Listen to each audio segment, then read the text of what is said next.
presentación de diosas, brujas y vampiresas.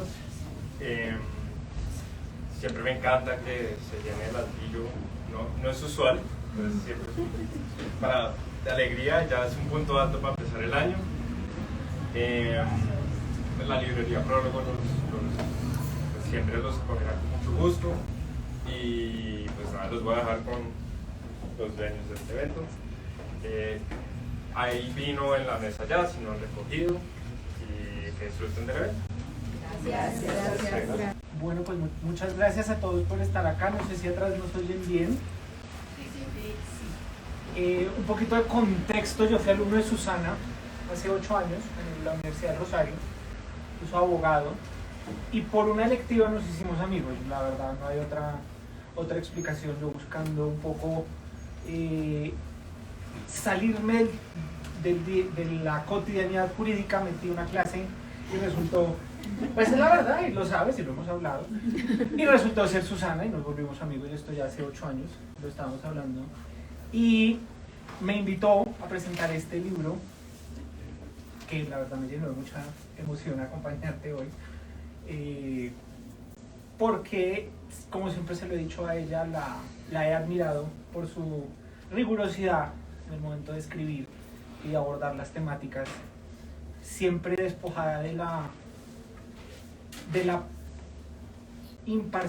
parcialidad para hablar de los temas, porque pues la mitología, la historia, el diablo, que es otro libro que está por ahí en librerías, pues son temas que tienen una relevancia muy actual, a pesar de que muchas veces pensemos que no.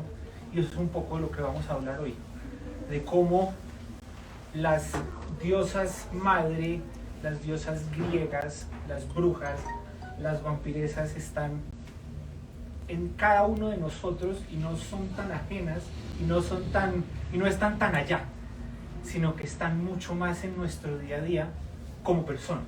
Y eso es un poco el mensaje que pude sacar del libro de Susa. Entonces pues bienvenidos todos, y de verdad muchas gracias que estén acá con nosotros acompañándonos. Muchas gracias por venir, de verdad es muy lindo que estén acá acompañándonos. Entonces, diosas, brujas y vampiresas.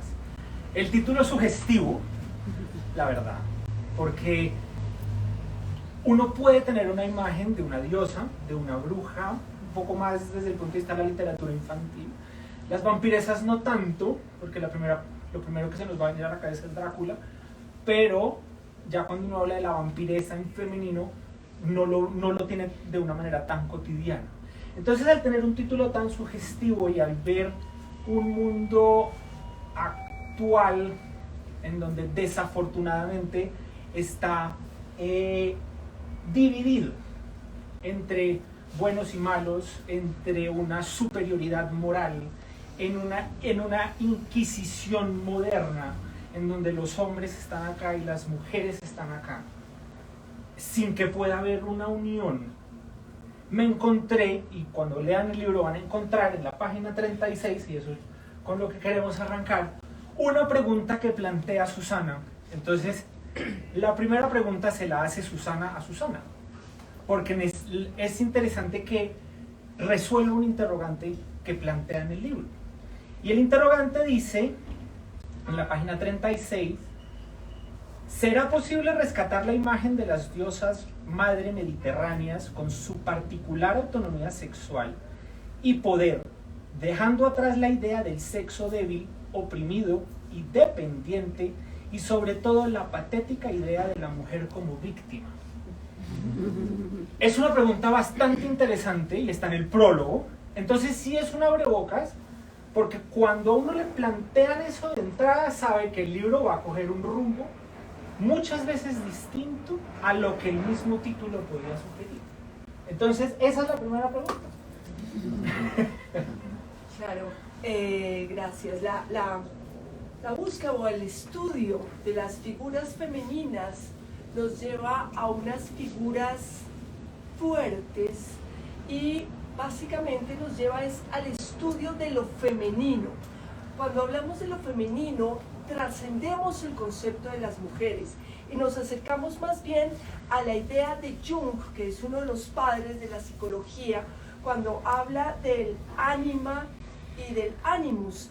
El ánima es como lo femenino que hay en lo masculino, en los hombres, y el animus, lo masculino que hay en las mujeres, o en lo femenino. Entonces, ya de entrada, este psicólogo, digamos, padre de la psicología y sobre todo simbolista, que a mí me interesa muchísimo, plantea que en todos los individuos, en todos los seres humanos, hay algo femenino y hay algo masculino. Entonces, de lo que estamos hablando es de símbolos, de metáforas. Y en estas metáforas vamos a encontrar mucha fuerza en el lado femenino, representado por los arquetipos de las diosas.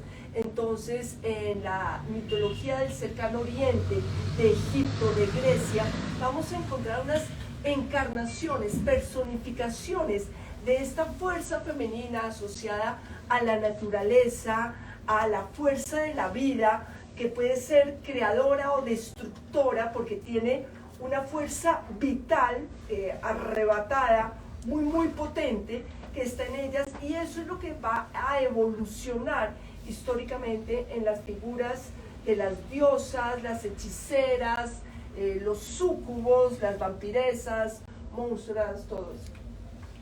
En esa línea, ¿por qué cuesta tanto trabajo reconocer lo femenino en lo masculino y lo masculino en lo femenino?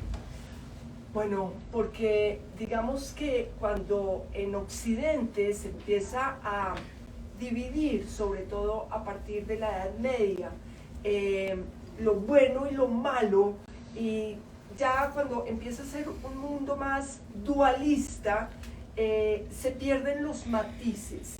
En las religiones monoteístas, cuando de un lado está el bien y del otro lado está el mal, y se ponen a unos de un bando y el otro de otro bando, se pierden los matices. Y es un problema cuando eso se lleva a la condición humana y al comportamiento humano, porque igual perdemos los matices y separamos a unos del lado del bien y de la superioridad moral y a otros del lado del mal. En la mitología, una de las maravillas que tiene la mitología es que nos permite ahondar en lo humano sin separar en buenos y malos, particularmente en la mitología griega, aunque pasa en mitologías de diferentes culturas.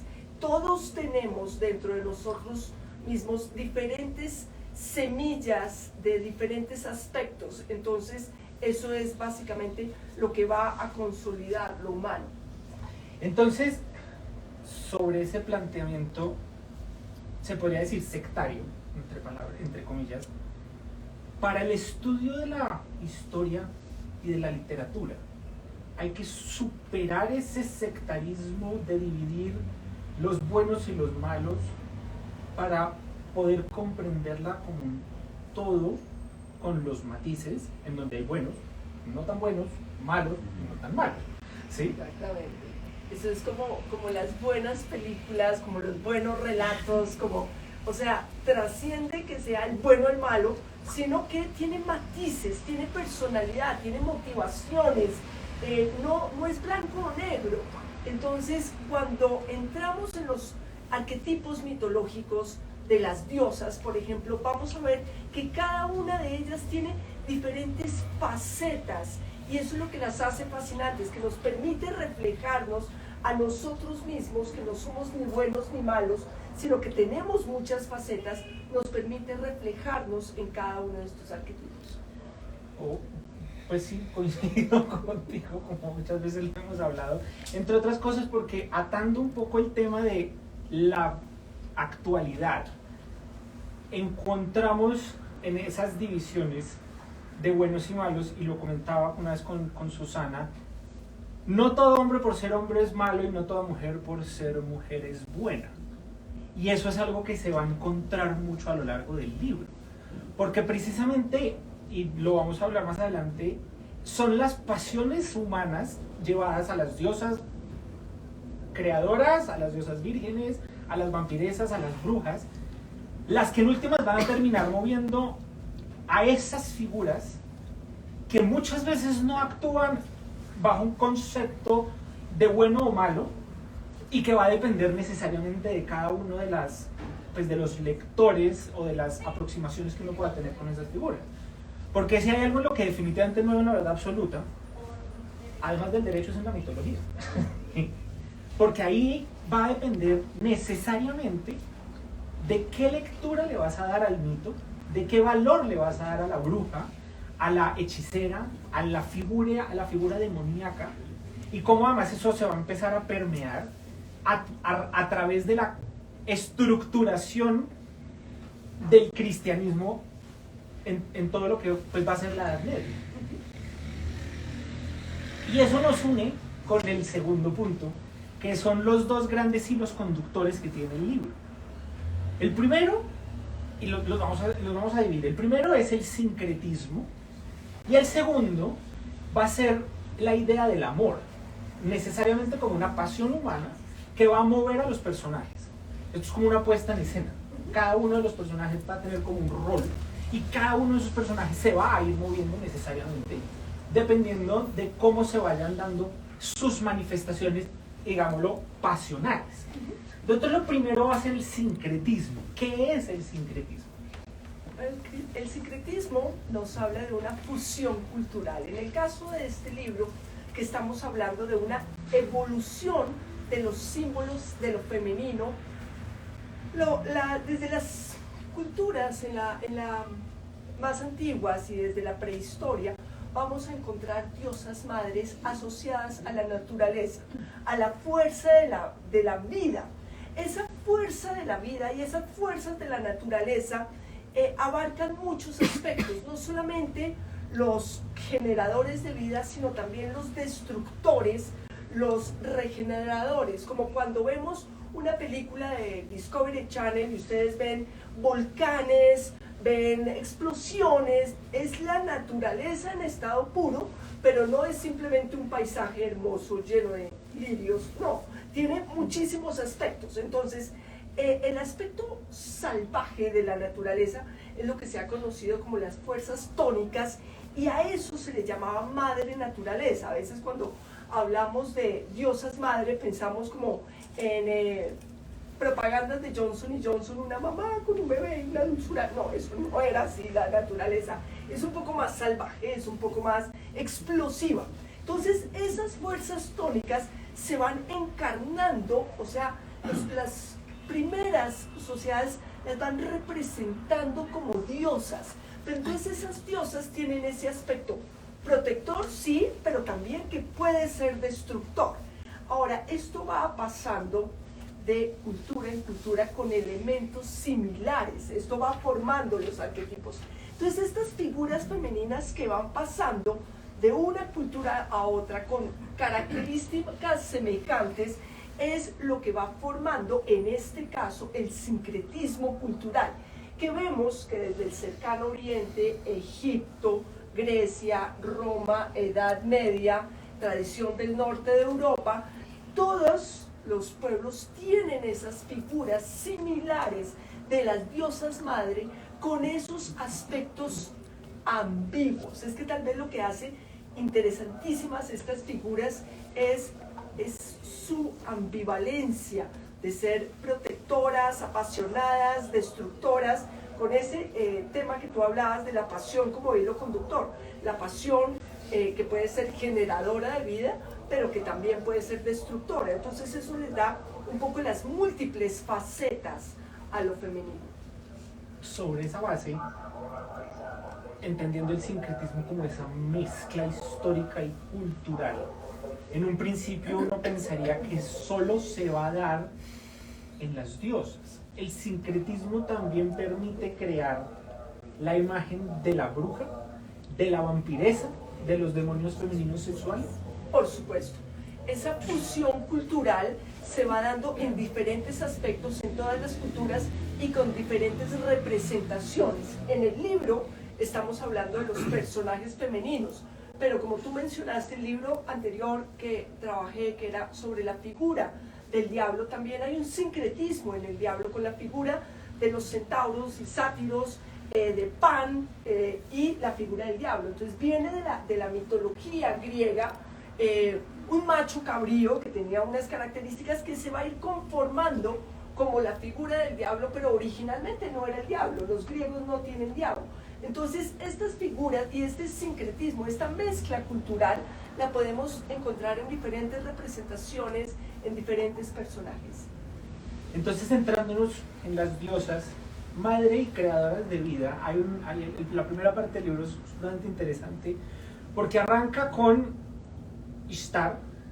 Lo primero que uno tiene en el ideario colectivo es la mitología griega, pero cuando echaban más para atrás, pues es muy interesante porque uno ve diosas anteriores que después va a ver replicadas en figuras que ahorita hablaremos de ellas, como Hera, como Hestia, como Hécate, como Afrodita.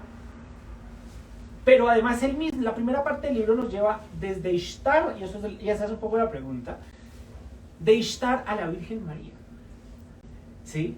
Pero la Virgen María entendida como una diosa creadora de vida. La Virgen María entendía, y creo que fue una de las partes que más disfruté del libro, lo tengo que reconocer, es cómo para un contexto como el latinoamericano, entender a la Virgen María, a veces desligada de su rol de mamá de Dios y entendida más como una madre casi que autónoma de la religión. Porque muchas personas cercanas a uno le dicen, yo creo en la Virgen, y el tema religioso pues va un poquito más de lado, pero es por esa fuerza, ese arraigo que tiene la figura de la Virgen en Latinoamérica, y uno lo ve representado en la Virgen de Guadalupe, en la Virgen de la Caridad del Cobre, en la Virgen de Chiquinquirá. O sea, hay un abanico importante de vírgenes en Latinoamérica que sí están en basílicas, sí están ligadas necesariamente a la tradición cristiana, pero que muchos creyentes se aproximan a la idea de la Virgen desligándose muchas veces de la idea de la religión. Entonces un poco lo que quiero hablar es esa evolución que van teniendo desde Ishtar, pues es la mitad del libro, desde Ishtar hasta la Virgen, porque es un proceso de, estamos hablando de cuántos años. La Virgen empieza a tener su rol relevante en el siglo XII, e Ishtar estamos hablando de qué sigue. Ishtar, estamos hablando más o menos 2500 antes de Cristo, que haya datos escritos, porque el libro comienza haciendo referencias a la prehistoria, pero básicamente con lo que podemos hablar concretamente es con las primeras civilizaciones. Las civilizaciones quiere decir que tienen documentos escritos. Antes lo que encontramos son estatuillas de figuras femeninas que se pueden interpretar, pero la prehistoria es sobre todo de interpretación de objetos. Ya cuando hablamos de historia es que hay textos o fragmentos de textos que podemos trabajar a partir de ellos. Entonces, desde estas diosas asociadas al cielo, asociadas a la creación, a la generación de vida, y en uno de sus facetas, porque tienen múltiples facetas, va a ser la de generadora de vida y protectora, digamos, su aspecto maternal, como lo va a tener, por ejemplo, en la mitología griega Deméter. ¿Sí? Deméter es el arquetipo de lo maternal, protector. Y siguiendo esa línea de protección, de cuidadora, va a estar la figura de la Virgen, particularmente en América Latina. Y hace unos años tuve la posibilidad de hacer una investigación muy linda con Alfredo, que está acá en Cuba, sobre la Virgen de la Caridad del Cobre, y ahí fue donde pude darme cuenta de la importancia particular que tiene la figura de la Virgen en América Latina. Ahí empecé esa investigación, que es casi que desligada de o sea, obviamente está, como tú decías, dentro de la tradición cristiana, pero si ustedes lo piensan, la Virgen de Guadalupe o la Virgen de la Caridad del Cobre son una fuerza en sí misma. Poco importa si estuvo en Belén, ¿sí? Hace 2000 años con un niño o no, porque adquirió un estatus, adquirió una fuerza, y en América Latina se sincretiza con las diosas madre que estaban en América Latina. El caso particular de la Virgen de la Caridad del Cobre en Cuba, que la quiero muchísimo, se sincretiza con una figura apasionante que es Oshun, una orisha de la tradición yoruba. Entonces, pero Oshun se parece más bien a Afrodita que a la propia Virgen. Entonces es un sincretismo muy particular, pues porque una Virgen con el atractivo sexual de una Afrodita, pues es algo un poco complejo de explicar, pero es como se vive de alguna manera la devoción a esta figura en Cuba, que es realmente apasionante y muy fuerte. Entonces, lo que se va dando es, se toman rasgos, se toman aspectos de estas diosas originarias y van evolucionando a lo largo de la historia, se van transformando, así se va formando este sincretismo del que estábamos hablando. Muy interesante. Como y eso lo plantea es bastante claro en el libro, este proceso evolutivo entre esta Ishtar hasta llegar a la Virgen, que cierra el gran capítulo de las diosas, no voy a decir diosas madre únicamente, porque hay un poco de todo, y eso es lo que vamos a hablar ahorita de las demás diosas. Pero esto me lleva al segundo punto, que es el tema de las pasiones. Entonces, y esto se une con las pasiones y los arquetipos de Jung, porque si uno entiende que cada ser humano no es una fórmula matemática, y entiende que hay gente más pasional que otra, hay gente más racional que otra, esto necesariamente me lleva a preguntarte cómo funciona o cómo se aterrizan mejor los arquetipos, y para eso lo más interesante va a ser hablar en una frase, y yo te doy un nombre de una diosa y en una frase nos dices algo, porque además también les va a pasar algo que es bastante llamativo, y es que uno sí va a sacar sus diosas favoritas dentro del libro, porque necesariamente uno se encuentra más identificado con unas que con otras. Entonces, y lo explicamos, pero personalmente, Ereshkigal, y así la venden, la temible reina del mundo de los muertos, puede ser uno de los personajes con más fuerza que tiene el libro. Entonces, te doy el nombre de una diosa y en una frase tú me dices algo así, como para que se lleve la idea, para que cada uno haga el ejercicio de encontrar no solo su diosa favorita, sino qué tienen cada uno de cada diosa, y entender, independientemente de si se es hombre o mujer, qué de esas diosas tenemos nosotros en nuestro día a día. Tú ya dijiste que tenías de Ereshkigal, ahora les cuento cómo es Ereshkigal. Ereshkigal es de la tradición sumeria, es envidiosa y celosa como ella sola, porque tiene su hermana que es Ishtar, que es la diosa del cielo, la sexualidad y la guerra también, y a Ereshkigal le tocó el inframundo, los muertos, mientras a Ishtar le tocó la vida. Ellas vienen desde la prehistoria. Hay que tener en cuenta que la mayoría de estudiosos concuerdan en que en la prehistoria las más importantes eran las diosas, y que con el paso a la civilización, cuando ya hay agricultura y las personas se vuelven sedentarias, el tema de comer está resuelto. Es decir, las diosas eran muy importantes cuando se está preocupando cómo se come, ¿sí? ¿Cómo consigo comida? La tierra de por Dios produce algo, dame algo, como le imploramos. Ya resuelta la comida con el tema de la agricultura, hay otras preocupaciones.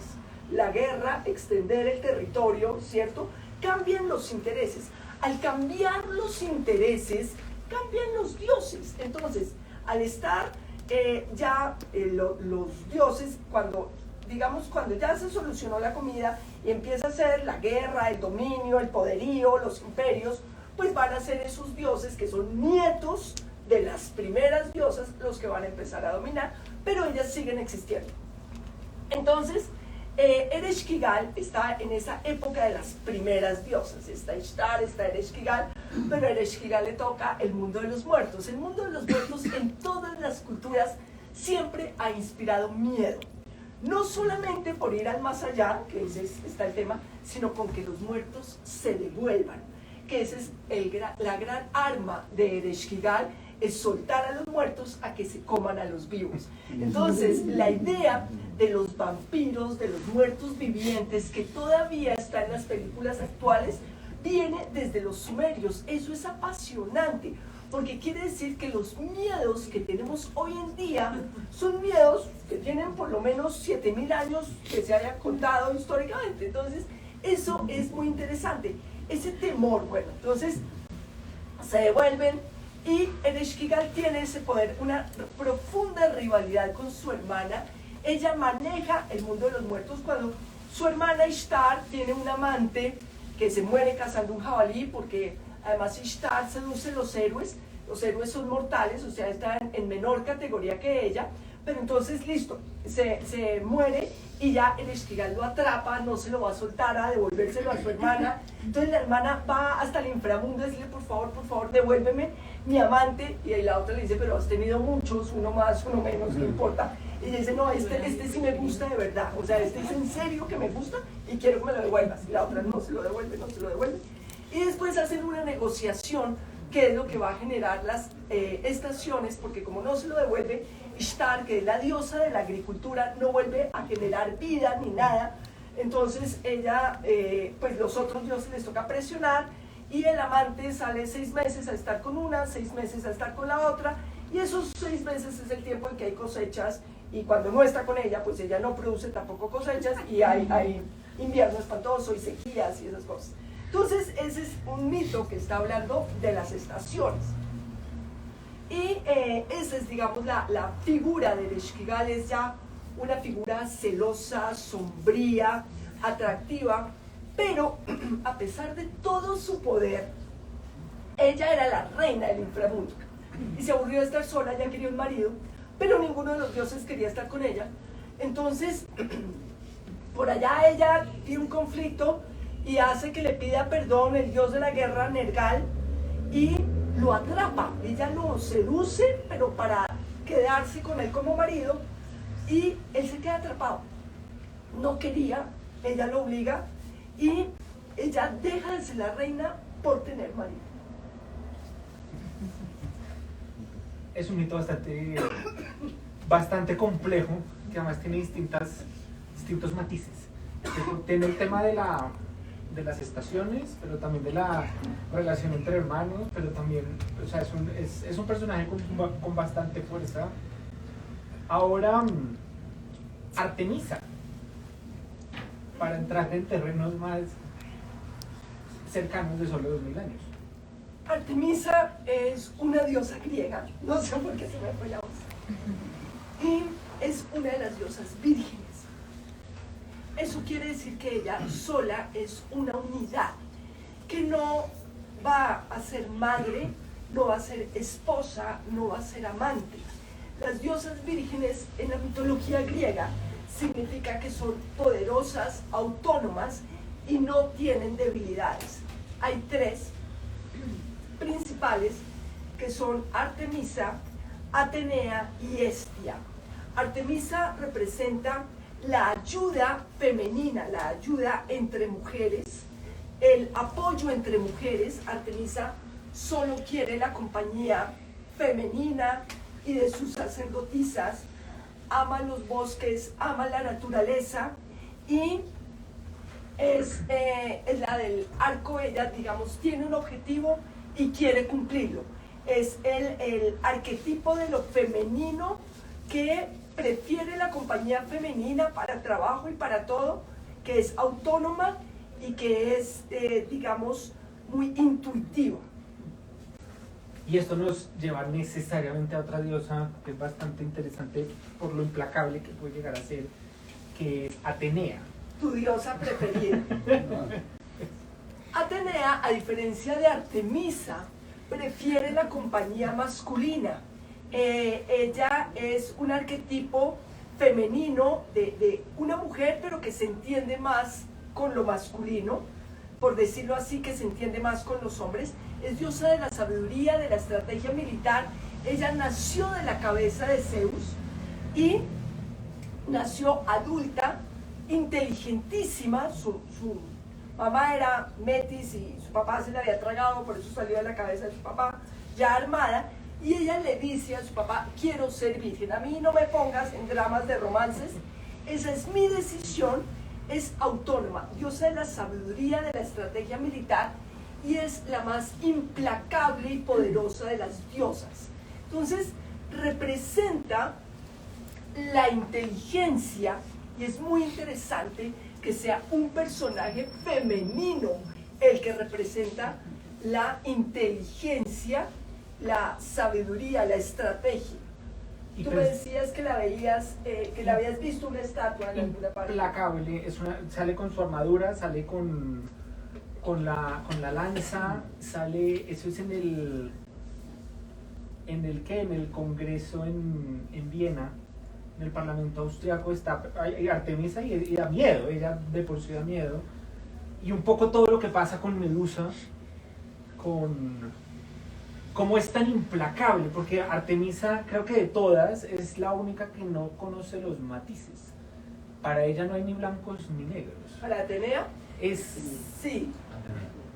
Atenea, además ustedes deben haber oído mencionar el tema con Medusa, que es un poco confuso. Atenea castiga a Medusa porque Medusa no estuvo a la altura de ella. Las sacerdotisas debían ser una equivalencia de la diosa en la tierra, debían portarse como se portaban las diosas. Entonces, una sacerdotisa de una diosa virgen tenía que ser virgen, ponemos el tiempo que estuviera en el templo. Si es de Afrodita, la diosa de la sexualidad, pues no, obviamente no, ¿sí? O de Demeter, la diosa del matrimonio, tampoco, eran mujeres casadas que se iban por un tiempo al templo de Demeter. Pero si se era sacerdotisa del templo de Atenea, es el rango más alto, tiene que estar a la altura de la diosa. Y esa sacerdotisa, Medusa, que era muy linda y la consentida de Atenea, se dejó llevar por la seducción que le inspiró Poseidón. Poseidón era muy guapo, yo entiendo que eso fuera muy difícil de manejar.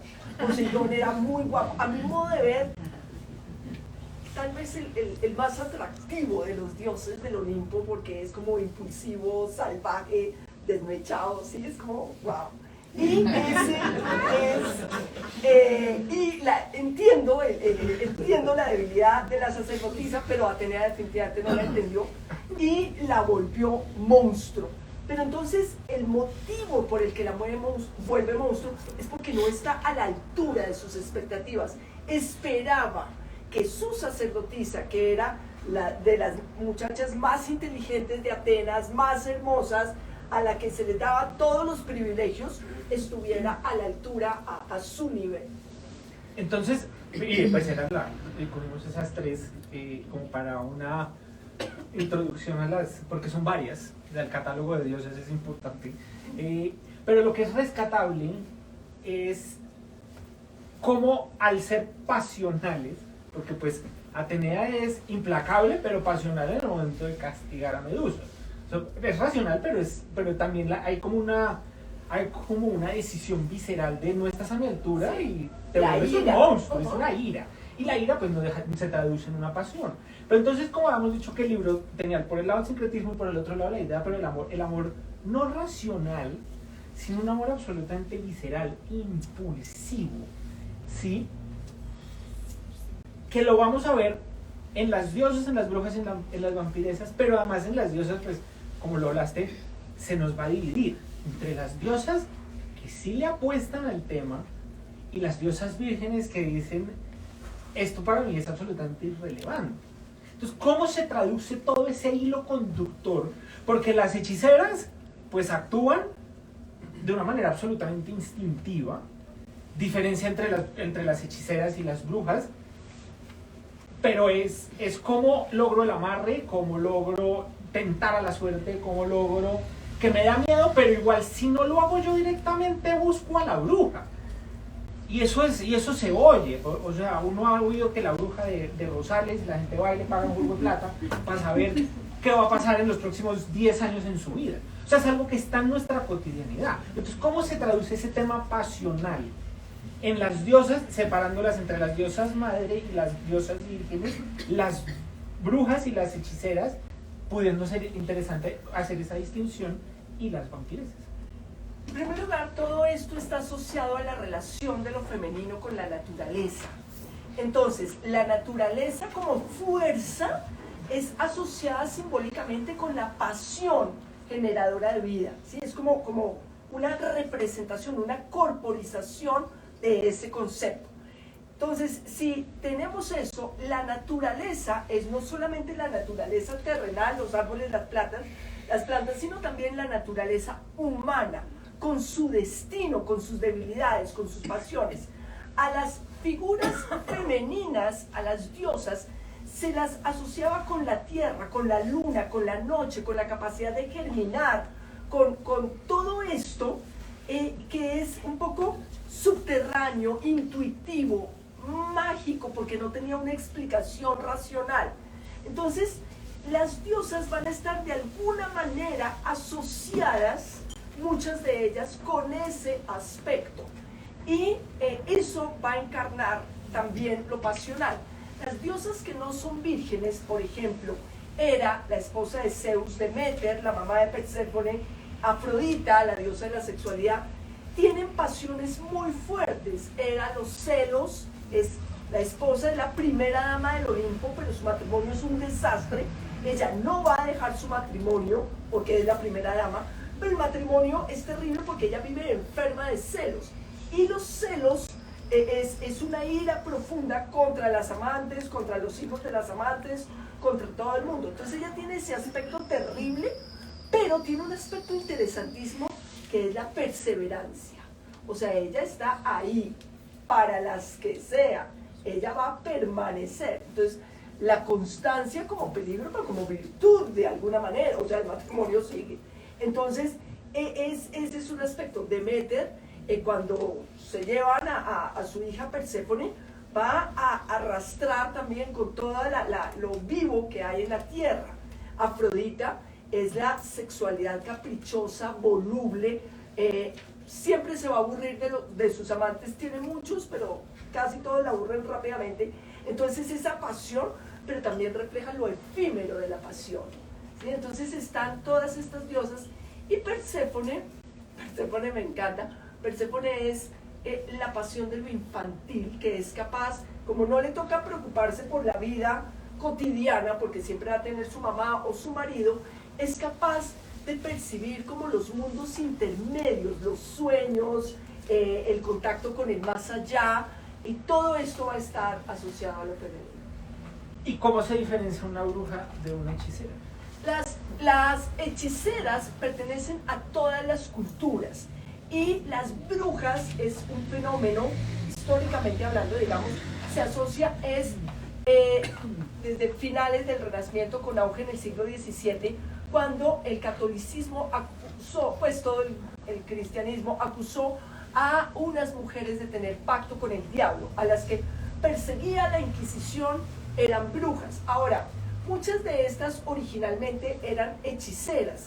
¿Qué quiere decir? Que son estas figuras femeninas de muchas culturas que eran curanderas, parteras, hacían filtros de amor. La idea de los filtros de amor para retener un ser amado es una esencia fundamental en la hechicería. O sea, casi que surgen para eso, por esa angustia espantosa de cómo hago para retener al que ellas consideran héroe a su lado. Entonces los filtros de amor que siguen en boga en la actualidad eran desde los orígenes, es como hago un bebedizo que lo retenga. Y eso está muy relacionado con el tema de la cocina, de cocinar para alguien para retenerlo, ¿sí? Uno cocina no siempre con buena intención de alimentar, sino para lograr que esté a su lado y retenerlo de alguna manera. Medea. Medea, Circe son figuras, son hechiceras que las desborda la pasión. Circe va a ser amante de Odiseo o Ulises y trata de retenerlo. Entonces ella era joven, hermosa, son una especie de semidiosas, pero cuando él la abandona, ella comienza a envejecer. Eso es una figura muy fuerte. Y Medea hizo todo por un héroe, por Jasón, el del vellocino de oro y los argonautas, pero cuando él la deja y se va por una más joven, ella no resiste el dolor. Además, él consiguió el vellocino por ella. Ella es hechicera, ella sabe mover las estrellas, acelerar el sol, todo lo hace. Pero cuando él se va con otra más joven, además, ella pierde la cabeza y es capaz de matar sus propios hijos para que él sienta el dolor que ella siente al verlo con otra mujer. O sea, son mujeres que llegan a un nivel de pasión extrema. Esos son las hechiceras. A diferencia de las diosas, las hechiceras son mortales. Son el equivalente a los héroes en poder, pero es otro tipo de poder. Es el poder de la magia. Y son personajes marginales y apasionados.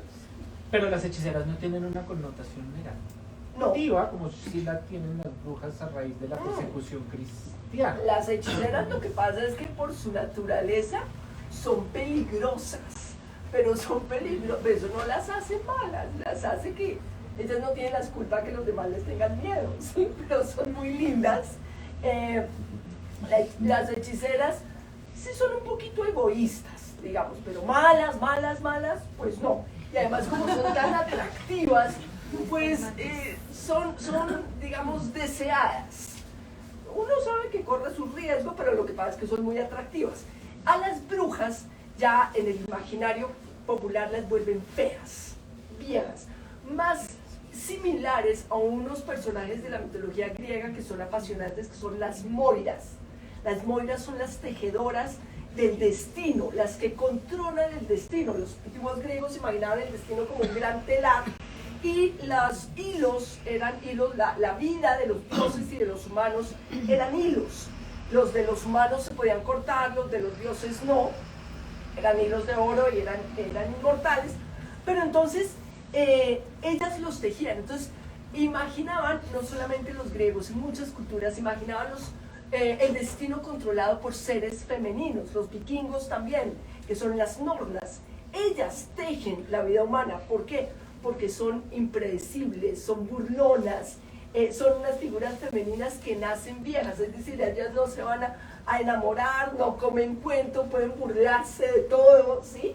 Esa es un poco con lo que cierra el libro, que es esa figura de la mujer sabia, que no va a caer en enamoramientos y que es mucho más autónoma, ¿sí? Entonces está asociada, todas estos son, digamos, figuras femeninas que aparecen y que es interesante rescatar porque muestran arquetipos y facetas de lo femenino que muchas veces no vemos normalmente. Y ahí, ¿cómo nos encajan las vampiresas? Las vampiresas están asociadas con esa primera diosa que te gustó, que es Ereshkigal, y el mundo de los muertos. Las vampiresas de hecho surgen primero que los vampiros, aunque el más famoso sea Drácula. Esa idea de unos seres femeninos, voladores, sedientos de sangre, está desde la antigüedad, está con la figura de la Strix y está con la figura de los súcubos. Los súcubos son demonios sexuales femeninos, estos toman su fuerza en la Edad Media, están asociados a otra figura interesantísima de las leyendas del folclore, que es Lilith. En los relatos del folclore judío, una primera esposa de Adán, que tenía el pelo rojo y los ojos verdes, y la hicieron de barro igual que Adán.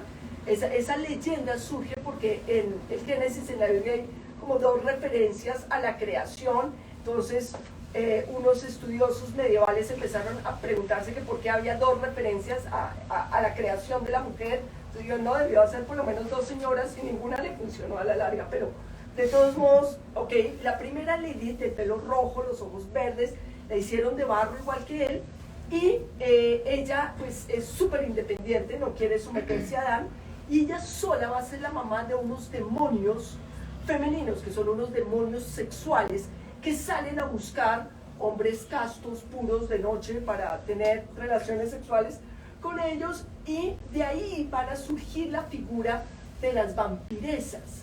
Esto se va a mezclar un poco con la figura de las Strix, que son unas mujeres pájaro voladoras. Entonces hay una idea de un temor a la sexualidad femenina devoradora que no está mediada por la maternidad, porque Lilith y los sucubos no quieren ser mamás, no les interesa eso, sino simplemente succionar la vida, el semen de los hombres, dejarlos agotados, y usualmente ellos quedan muertos. Entonces les da como esa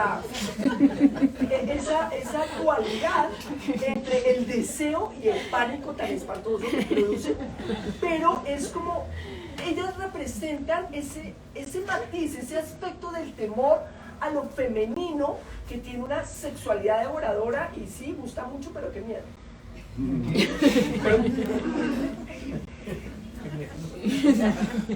Pero entonces, hablando que tenemos una corta ventana de tiempo de 7.000 años, en el libro hay un hecho recurrente, y es el miedo generalizado a mostrar las pasiones, bien sea para no mostrar debilidad, bien sea para no verse vulnerable, entendiendo dos conceptos distintos.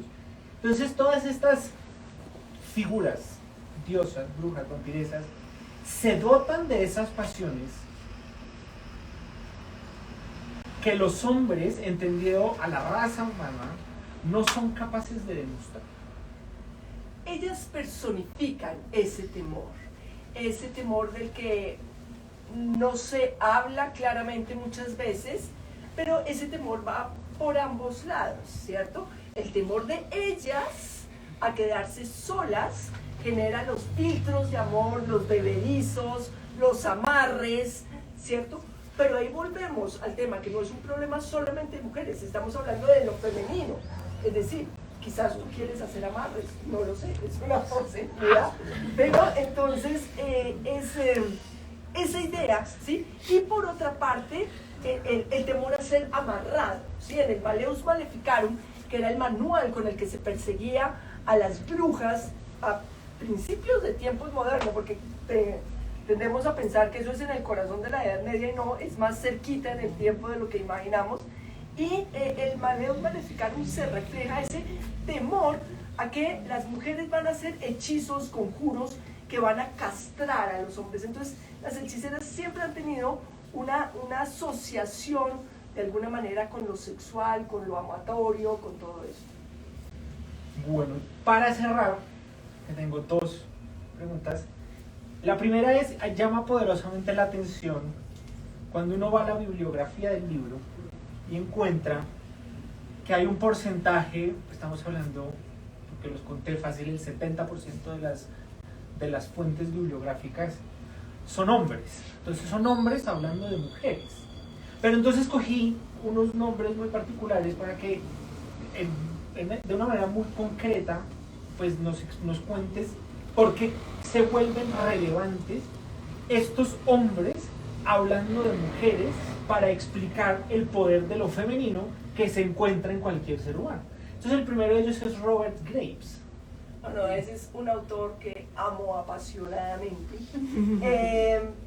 Y él en particular ha trabajado mucho el tema de lo femenino, tiene la diosa blanca, tiene los mitos griegos, tiene una obra que para mí fue muy importante, que es la de Yo Claudio, en el que él desarrolla el personaje de Livia, la esposa del primer emperador romano, y es uno de los personajes más fascinantes de la historia. Entonces, independientemente de que sea hombre, fue un personaje, un autor, una persona con una sensibilidad profunda hacia lo femenino, no solamente a los personajes históricos, sino hacia lo femenino en conjunto, como se ve en su obra La diosa blanca, que es una de las primeras obras que explora exclusivamente el tema de lo femenino. Ovidio. Bueno, es un autor latino muy interesante que nos lleva a todo ese mundo del imaginario amatorio en Roma y entra, digamos, en contacto con lo femenino más allá de lo que debe ser. También se nota que en su momento fue un personaje muy, muy cercano, más allá del ideal de lo femenino, sino a historias de mujeres reales, y son hombres que lograron acercarse a ese, digamos, a ese aspecto profundo de lo femenino, con humor. Hoy en día, digamos, se le puede hacer ciertos reparos a Ovidio si lo miramos desde la perspectiva del siglo XXI, pero es muy, muy interesante. Jung es fascinante porque es uno de los padres de la psicología, y él es el que va a hablar de los arquetipos, y él es el que va a plantear que dentro de nosotros está el ánima y el animus, o sea que seamos hombres o mujeres vamos a tener un aspecto femenino y masculino dentro de nosotros mismos, y lo que va a variar un poco es el porcentaje que hay, pero sin lugar a dudas hay muchos aspectos masculinos que reconozco en mí, y lidiar con eso, con esos arquetipos que uno tiene, o conocerlos y explorarlos es algo interesante. Ok, pues eso es, pues, como te dije, llama mucho la atención ver esa aproximación que hacen estos autores, hombres, para hablar, como te dije, de mujeres, para expresar el tema de lo femenino expresado en todas las personas. Y por último, en el 2009, este libro, la primera edición de este libro salió en el 2009, y hubo un cambio drástico en cuanto al título, porque es Diosas, Brujas y Vampiresas. El primero se llamaba El miedo visceral del hombre a la mujer, y este se llama Manifestaciones del poder femenino. Pero todo esto porque al final de cada libro hay como un epílogo, en donde, y esa es la última pregunta que te quiero hacer, el epílogo de la edición del 2009 se llama La maldición de la hechicera, y el epílogo de la edición del 2022 se llama La alegría en soledad. Entonces la pregunta es, ¿qué pasa en Susana entre el 2009, el 2013 y el 2022, pero especialmente para entender la aproximación que le das a los procesos? Porque en el 2009 creías mucho más en los procesos colectivos, y en el 2022 indiscutiblemente los procesos se tornan individuales. Yo creo que se llama madurez. Pero no sé. Pero sí, definitivamente sí, muy aguda tu lectura. Los dos libros se parecen mucho, salvo en las conclusiones. No, y toda la parte de la Virgen está en este libro, o sea, este libro es más completo, por decirlo así, y la conclusión es una mirada diferente, sin lugar a dudas. Es una mirada que tiene más, por ponerlo en términos arquetípicos, la mirada de Hestia.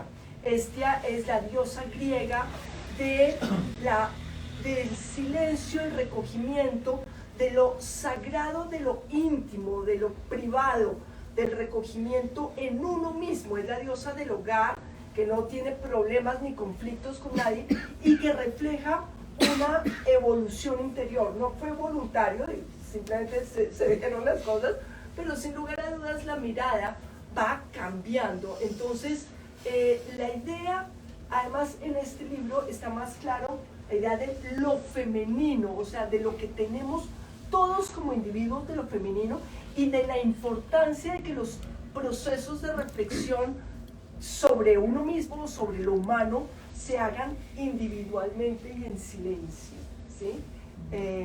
Bueno, también en los últimos años, ahora soy profesora de mindfulness, entonces mi relación con el silencio y la quietud como parte de conocimiento propio es algo muy importante, entonces también tiene que ver con eso.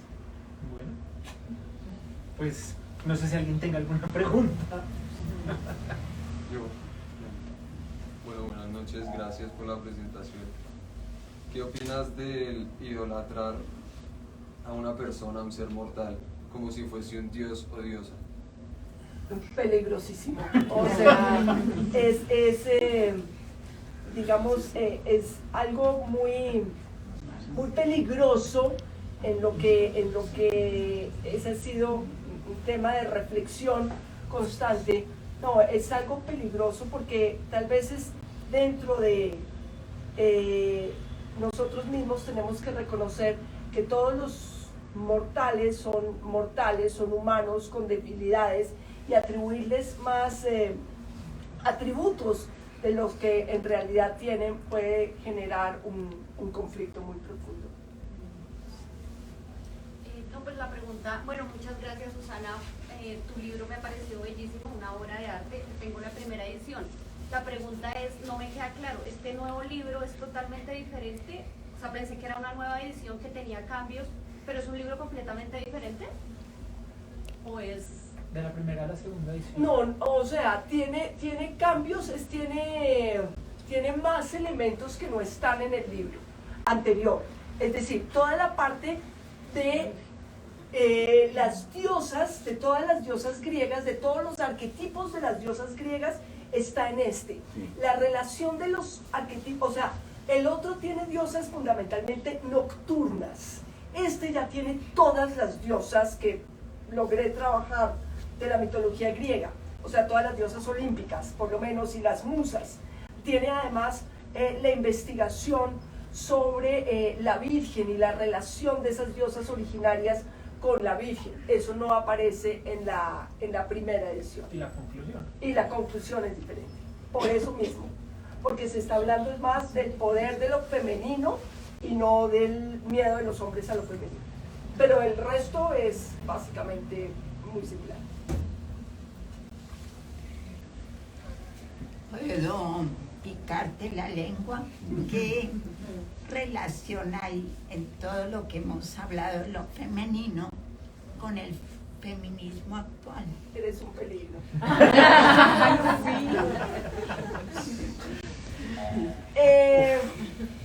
El problema que le veo a las... O sea...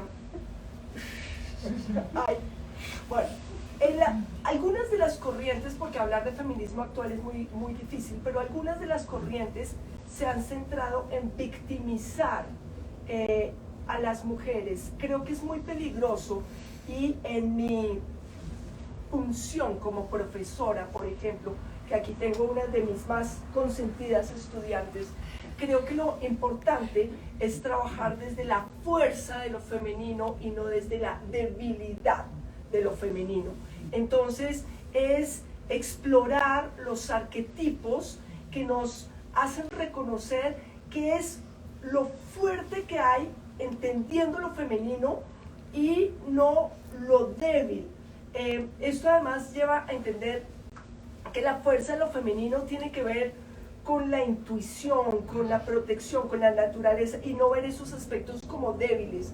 O sea, trasciende la idea tradicional de competencia para entrar, como planteamos ahorita, en un descubrimiento interior de cuál es realmente mi fuerza, qué es lo que yo puedo aportar, y no ver lo que, digamos, como les decía hace un momento, no quiere decir que todas las mujeres tengan que estar en la cocina, pero eso te da una fuerza. No veamos lo que ha sido tradicionalmente considerado como femenino como algo débil, porque eso es problemático.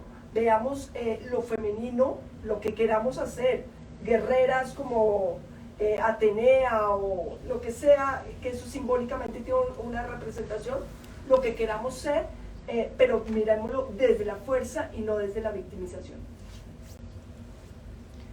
Susana, este libro, tu bibliografía en general, tu producción intelectual es muy importante en el contexto nacional, como te lo dije hace un momento, y por supuesto internacionalmente.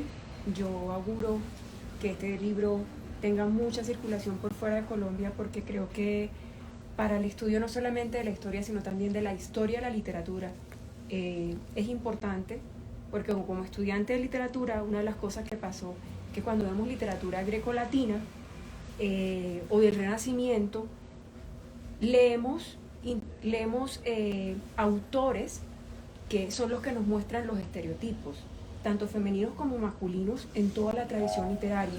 Entonces es muy importante poder acercarnos a toda esta tradición, pero desde la perspectiva femenina, que en tu caso es maravillosa. Y a mí me parece muy importante porque la tradición literaria en general, tanto la crítica como la producción literaria, ha sido mayoritariamente masculina. Entonces no podemos desaprovechar ese recurso que está ahí, porque somos parte de una cultura que es producto de un proceso de conquista y de colonización. Y esto, quieras o no, hace parte de nuestra formación. Y a partir de aquí surge mi inquietud. Dentro de nuestra cultura, lo que somos como Estado-nación, hay un proceso de mestizaje, fruto pues, de que aquí habían indígenas, llegaron personas esclavizadas de África, y parte de esa educación formal dejó por fuera todo ese conocimiento que trajeron las personas esclavizadas. Es posible que más adelante nos encontremos con una investigación de Susana Castellanos hablándonos de las diosas, las hechiceras, pero desde la perspectiva de la negritud, es decir, todas esas diosas que vienen de África y que también en ese sincretismo que narrabas con mucha elocuencia, por ejemplo la caridad del cobre Oshun, que también están inmersos en nuestra cultura y que hace parte de nuestra vivencia espiritual hoy en día.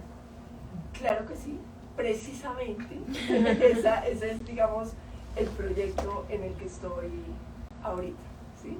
Es un tema que absolutamente me parece apasionante y es digamos, en lo que estoy investigando ahorita. Muchas gracias por decirlo, además me motivas mucho, muchísimas gracias, pero sí, precisamente ese es el tema que me apasiona ahorita. Muchas gracias. Bueno, yo tengo una pregunta y es ese recorrido tan hermoso que hiciste de la feminidad, ¿no? Desde la naturaleza y todo este recorrido. Y mi pregunta es, ¿cuál crees tú que es el mayor poder que tiene lo femenino en el universo? Muy bien. Hay muchos, pero me gusta el de mantener lo cotidiano y la protección.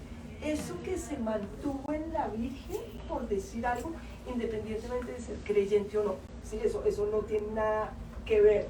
Pero digamos, la Virgen en América Latina recoge uno de los aspectos más fascinantes de lo femenino, que es ese aspecto protector, ¿sí?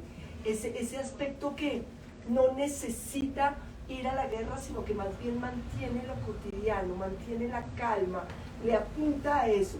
Esos, insisto, sin ser necesariamente creyente, ese aspecto dulce y protector que aparece en todas las culturas, sumado a lo intuitivo, a la capacidad de comunicarse con los muertos, a una cantidad de cosas.